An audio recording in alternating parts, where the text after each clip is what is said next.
Back in the woods.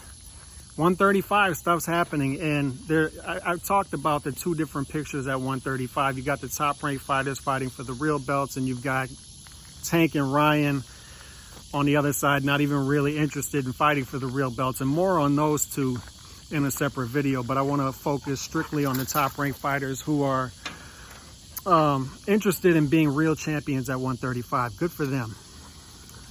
We were wondering after the Devin Haney versus George Kambosos fight, where Devin Haney became undisputed, how the picture at 135 would develop with the top-ranked fighters.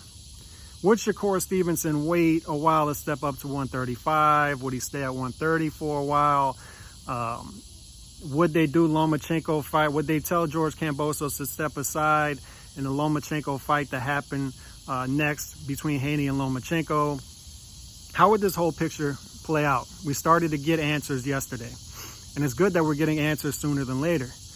Dan Raphael reported yesterday that Devin Haney versus George Kambosos 2, the rematch, will happen in Australia in October. So good. I mean, if we're not going to get the Lomachenko fight next between Devin Haney, most of us saw Devin Haney winning a clear decision in this fight, outclassing Kambosos. If we have to do the rematch, let's get it sooner than later. Good.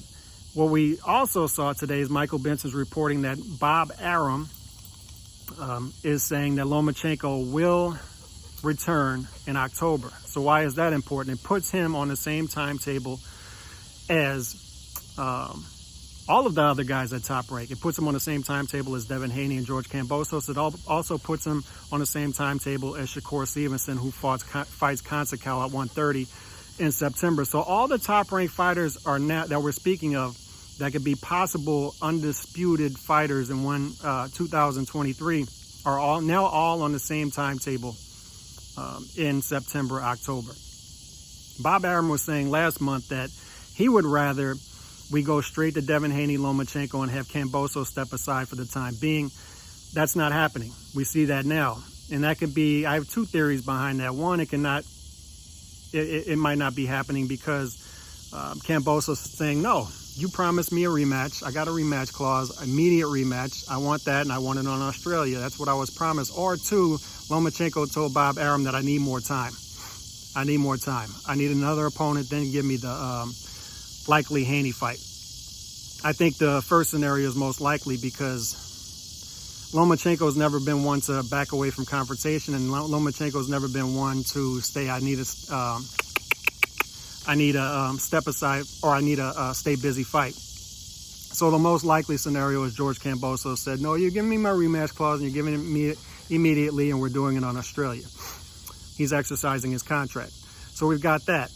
Bob Arum also said something interesting to me today. He said that he thinks the ultimate fight at 135 eventually is Lomachenko versus Shakur Stevenson. So what does that tell us? It tells us that Bob Arum clearly thinks this scenario is going to play out this way. Bob Arum thinks that Devin Haney beats George Kambosos, Lomachenko then fights Devin Haney and beats Devin Haney, and then Shakur Stevenson moves up to 135, and we have an undisputed fight between Lomachenko and Shakur Stevenson.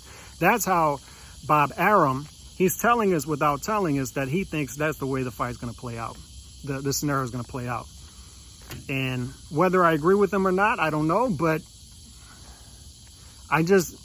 Haney versus Lomachenko, to me, is a toss-up fight. And I like Lomachenko, but Haney's growing on me.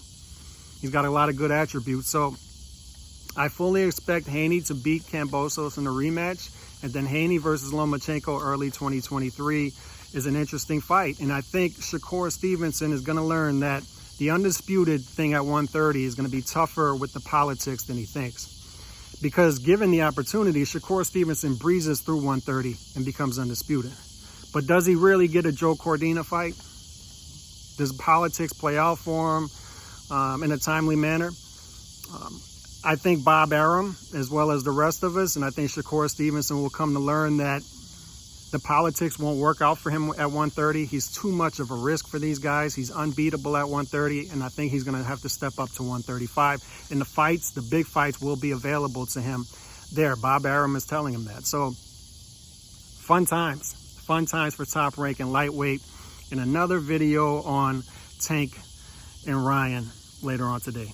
God bless.